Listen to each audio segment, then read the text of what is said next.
Good afternoon, and thank you so much for joining us for this late afternoon WNCT Now update. I'm Emily Cervarich, live in our digital studio. WNCT is providing you with live updates at 1:30 and 4 o'clock every day of the week here from our digital studio to keep you updated on the latest and upcoming news for your work week.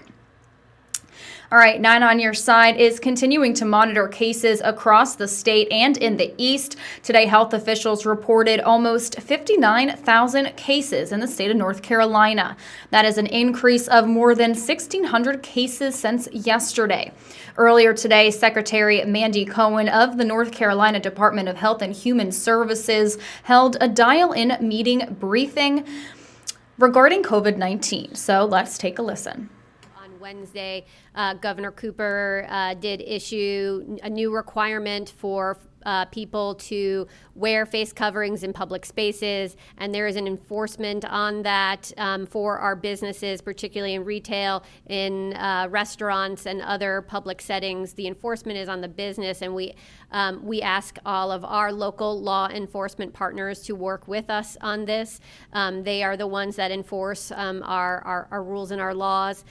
This is an important public health effort. You've heard it from Dr. Martinez-Bianchi all afternoon. It's an important public health rule, and we especially hope all of our law enforcement partners are going to work with us to make sure that this is taken seriously. But I also encourage our local leadership to model this and making sure that they are showing their communities that this is a really important public health tool.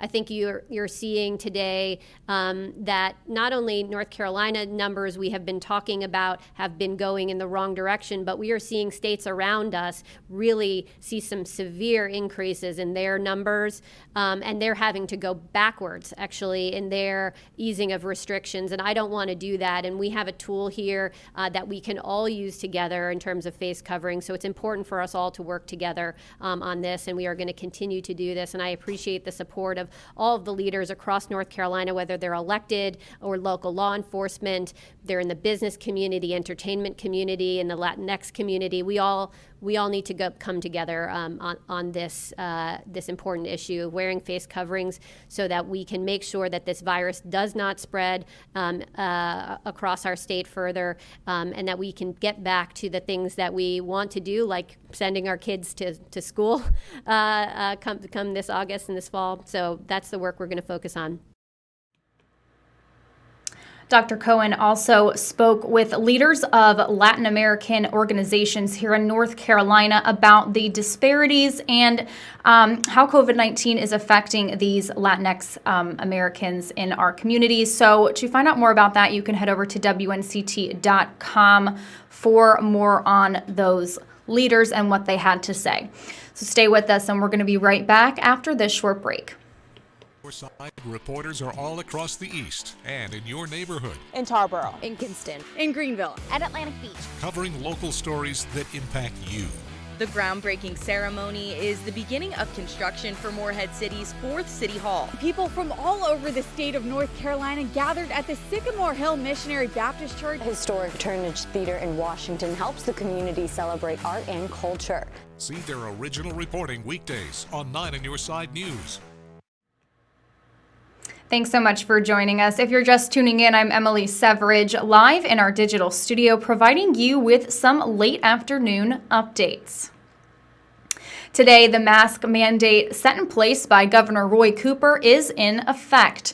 Governor Roy Cooper announced in his press conference on Wednesday, June 24th, that North Carolina will not move into Phase 3 of reopening, but will instead stay in Phase 2.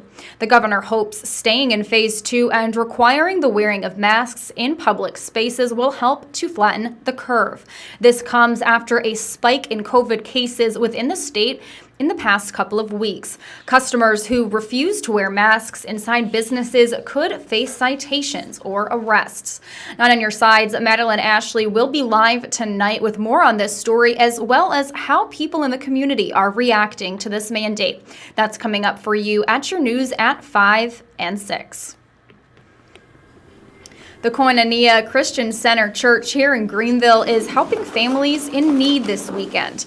The Loving Through Feeding Food Distribution program is giving food to people in the community who are dealing with food insecurity. Close to 3,000 bags of groceries will be given out, and it's all for free. The event will take place tomorrow, Saturday, June 27th, from 10 a.m. to 1 p.m. in Bethel, Falkland, and Calico. Those location addresses will be listed on WNCT.com. We will also have more on this story tonight on your news at 5 and 6.